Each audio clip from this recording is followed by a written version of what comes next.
9th class maths Hindi medium की बात अब करेंगे। तो पीछे हम लोगों ने क्या देखा कि दशमलव प्रसार के रूप, ध्यान दीजिए राइटिंग पर, संख्या के दशमलव प्रसार के रूप। हम लोगों ने 4 रूपों पर चर्चा कर ली हैं। कौन कौन सा? एक आवर्ती पढ़ा है, इसी का अपोजिट क्या था? अनावर्ती था। ठीक, आवर्ती को हम लोग क्या कहते थे इंग्लिश में? रिपीटिंग। का उल्टा नॉन रिपीटिंग। ये सब प्रीवियस वीडियो में आप अच्छे से देख लिए होंगे, इस पर चर्चा हो चुकी है अभी। ठीक, रिपीटिंग का एग्जाम्पल दे दें आपको। रिपीटिंग का एग्जाम्पल क्या है आप जानते हैं? 10/3, मैंने प्रीवियस वीडियो में भी यही दिया है। नॉन रिपीटिंग का अगर बात करें तो 5/4। अगर 3 से 10 को भाग करेंगे तो बार बार दशमलव के बाद अंक क्या करेगा? रिपीट करेगा। 4 से अगर 5 को भाग करेंगे तो दशमलव के कुछ देर बाद जो है अंक रिपीट नहीं करेगा। आवर्ती अनावर्ती पढ़ लिया था। उसके बाद हम लोगों ने पढ़ा था शांत, जिसको क्या कहते हैं? टर्मिनेटिंग। टर्मिनेटिंग, देखिए मैंने कहा है ना कि जब रिपीट नहीं करेगा तब वो शांत हो जाएगा। अनावर्ती का संबंध किससे है? अनावर्ती का संबंध शांत से है। और इसी का उल्टा क्या है? इसी का उल्टा है अशांत, जिसको हम क्या कहेंगे? Non terminating. ये देखिए, तो टर्मिनेटिंग नॉन टर्मिनेटिंग समझना है। टर्मिनेटिंग का एग्जाम्पल अगर कहें तो यही एग्जाम्पल, क्योंकि अनावर्ती और शांत मैंने कहा ना एक दूसरे से कनेक्ट है। और अशांत की बात करें अगर, टर्मिनेट नहीं भाई, जब टर्मिनेट नहीं होगा, रुकेगा नहीं तो रिपीट करता रहेगा। तो ये चीज़ हम लोगों ने इतनी बातें पढ़ी थी। ये देखिए, इसका कनेक्शन इससे है। आवर्ती का कनेक्शन किससे है? अशांत से है। अच्छा, एक चीज़ देखने को मिलती है कि आवर्ती को अगर बात करें, आगे यहाँ पर देखिए ये आवर्ती, ये अनावर्ती, जैसे सत्य और असत्य। तो इसको अगर हम पॉजिटिव वे में लें तो ये कौन सा हो जाएगा? निगेटिव वे में। ऐसे ही यहाँ पर अगर पॉजिटिव वे में लें तो ये क्या हो जाएगा? निगेटिव वे में। आप देख रहे हैं पॉजिटिव का संबंध निगेटिव से हो रहा है, चाहे इधर की बात कर लो चाहे इधर की बात कर लो। और इंग्लिश वर्जन भी देख ले, नॉन लगने का मतलब निगेटिव हो गया। ये रिपीटिंग का अपोजिट नॉन रिपीटिंग, तो इसको पॉजिटिव सेंस ले लेंगे, नॉन का मतलब निगेटिव सेंस हो जाएगा। Terminating non terminating. तो वास्तव में देखा जाए अगर, तो परमेय संख्या जो हम लोग पढ़ रहे थे डिटेल में, वास्तविक संख्या का जो पहला रूप है परमेय संख्या, परमेय संख्या हम लोग पढ़ रहे थे, जिसको आप रेशनल कहते हो। अंग्रेजी बार बार कह रहा हूँ कि समझते रहिए, कोई दिक्कत नहीं करेगा। तो परमेय संख्या अगर हम कहें कि दशमलव रूप में किस रूप में होती है, तो परमेय संख्या दशमलव रूप में किस तरीके से होती है? जब ये चीज़ें हों, टर्मिनेट और नॉन रिपीटिंग, ठीक है ना, यानी ये जोड़ा बन जाए और या फिर ये जोड़ा बन जाए। कहने का मतलब समझ रहे हैं ना कि टर्मिनेटिंग, ये देखिए टर्मिनेटिंग के साथ में क्या रहेगा? Non repeating. टर्मिनेटिंग के साथ क्या रहेगा? Non repeating. और अगर यहाँ पर नॉन रिपीटिंग की बात कर लें, sorry non terminating, non terminating के साथ में बात कर लें, ये निगेटिव है तो अगला क्या होगा? पॉजिटिव होगा, यानी कि रिपीट होने लगेगा। ये देखिए, ये बहुत छोटी सी चीज़ है। शांत के साथ में आप अनावर्ती ले रहे हो, देखो सब कुछ लिखा हुआ है दोनों भाषाओं में। नॉन टर्मिनेटिंग अशांत ले रहे हो तो आपका आवर्ती हो रहा है, यानी ये इसी के साथ ही फिट होता है और ये इसी के साथ ही फिट होता है। ये परमेय संख्या का जो है दशमलव निरूपण है। यानी अगर बात हम परमेय संख्या की कर लें तो परमेय संख्या दशमलव रूप में केवल 2 तरीकों से हो सकती है। पहला तरीका ये हो गया और दूसरा तरीका ये हो गया। 2 तरीके हैं परमेय संख्या होने पर। एक तो ये, अब दोनों का उदाहरण दे दें, जैसे पहला वाला केस, पहले वाले केस की अगर मैं बात करूं आपसे, टर्मिनेटिंग और नॉन रिपीटिंग, यानी कि जैसे एग्जाम्पल हो गया पहले वाले का 20/6, सॉरी 100, ये नहीं, पहले का एग्जाम्पल हो जाएगा 125/4 कह सकते हैं। तो 125 को अगर आप 4 से भाग दो तो जो पहला वाला मैटर है ये टर्मिनेटिंग और नॉन रिपीटिंग, यही आपको मिलेगा। जानते हैं, सिंपल सी बात है, नॉन रिपीटिंग। जब भाग करोगे और टर्मिनेट होने का मतलब रुकना, और रुकेगा तभी जब वो रिपीट नहीं करेगा। अब इसको भाग करेंगे तो क्या आएगा, 4 तिया 12, आप लगाएंगे दशमलव, 4 एक नम 4, 4 दूनी 8, 4 पंचे 20। ये देखिए, तो दशमलव के बाद दशम 4 से जब 125 को भाग गया, भागफल केवल डायरेक्ट लिख रहा हूँ, तो आपने जब 4 से 125 को भाग किया तो परिणाम क्या मिला, 3.25, यानी कि दशमलव के 3 अंक बाद हमारा शेषफल 0 आ गया।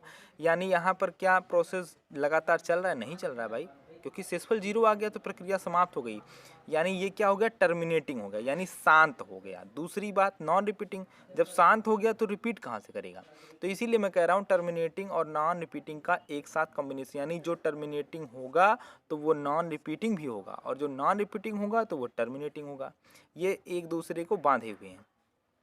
अगला एग्जाम्पल, जैसे आप 20/6 की बात करो, तो 20/6 का मतलब आप भाग करेंगे तो क्या आएगा, 3.333। ये देखिए, अब पहली बात तो ये नॉन टर्मिनेटिंग, अशांत। अशांत का मतलब रुक नहीं रहा है। दशमलव के बाद कितने अंक हैं, असीमित अंक हैं। जब दशमलव के बाद सीमित अंक होते हैं तो इसका मतलब वो शांत है, वो टर्मिनेटिंग है। लेकिन दशमलव के बाद कितने हैं गिन नहीं पाएंगे आप, ये ऐसे चलता रहेगा। तो नॉन टर्मिनेटिंग, और नॉन टर्मिनेटिंग कब हो रहा है, जब वो रिपीट कर रहा है। ये देखिए, शांत नहीं हो रहा, इसका मतलब वही अंक बार बार बार बार दोहरा रहा है। तो ये परमेय संख्या का निरूपण जो है वो इस तरीके से, दो तरीके से हो सकता है। यानी कह सकते हैं कि जो दशमलव वाली संख्याएं शांत के साथ साथ अनावर्ती होती हैं वो परमेय संख्या को व्यक्त करती हैं, और जो दशमलव रूप इस तरीके से हो कि अशांत के साथ साथ आवर्ती हो, रिपीटिंग हो, तो वो भी परमेय संख्या को रिप्रेजेंट करते हैं। तो परमेय संख्या का निरूपण दो तरीके से हो सकता है। अब बात करूंगा आपसे अपरमेय संख्या, जिस पर हम लोग चर्चा करने वाले थे। अब जैसे कि अभी तक क्या था, अपरमेय, वैसे भी परमेय का अपोजिट अपरमेय, जो परमेय नहीं होगा वो अपरमेय होगा, ठीक है ना। तो अब लेकिन दशमलव निरूपण देखेंगे तो ये इतनी चीज़ें स्क्रीनशॉट चाहे ले लीजिए, चाहे इसको रफ कर दें, आगे बढ़ते हैं फिर।